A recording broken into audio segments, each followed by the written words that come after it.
तर धावत्या बसवर हे झाड कोसळलेलं आहे।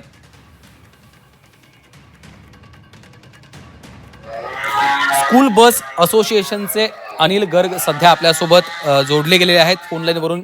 अनिलजी, आपण पाहतोय की या धावत्या शाळेच्या बसवर हे झाड कोसळलेलं आहे आणि यामध्ये 10 शाळकरी मुलं हे जखमी झालेत असं समजतंय। काय तुमच्याकडे माहिती आहे, काय सध्याची परिस्थिती आहे?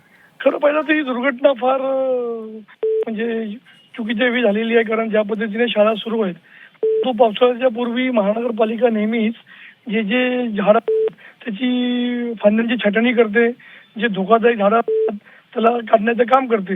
दुर्दैवाने या ठिकाणी विभागामध्ये ही कामं मला वाटतं चुकून राहिली असतील, त्यामुळे दुर्घटना झालेली आहेत। या दुर्घटनेची सुद्धा महानगरपालिकेच्या वरिष्ठ अधिकाऱ्यांनी चौकशी करावीत, कारण प्रत्येक वॉर्डामध्ये आपल्याला तर वृक्षाची छाटणी मोठ्या प्रमाणामध्ये केली जाते।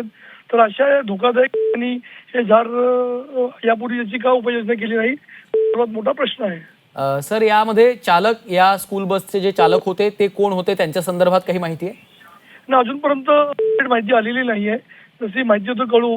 आता ही दुर्घटना झाल्यानंतर सर्वप्रथम तिथली जी रहदारी आहे त्याला मोकळं करणं फार महत्त्वाचे आहेत आणि जे सुद्धा याच्यामध्ये आहेत त्यांना आपल्याला मदत करून पुढे घेऊन जाण्याची आवश्यकता आहे। त्यामुळे जेव्हा अपडेट येईल तेव्हा नक्कीच आपल्याला। अनिलजी, या भागातील हे अशी जी जुनी झाडं आहेत ती पावसाळ्यामध्ये धोकादायक ठरू शकतात असं वारंवार स्थानिकांनी तक्रार केलेल्या होत्या, मात्र त्यावर कुठल्याच उपाययोजना करण्यात आल्या नाही आहेत, त्यामुळेच ही घटना घडलेली आहे असं देखील स्थानिकांचं म्हणणं आहे। निश्चितपणे, कारण राहिलं की पावसाळ्याच्या पूर्वी महानगरपालिकेचे जे गार्डन विभाग असतो ते अशा प्रकारची उपाययोजना करतं आणि त्यांची संपूर्ण जबाबदारी असतो।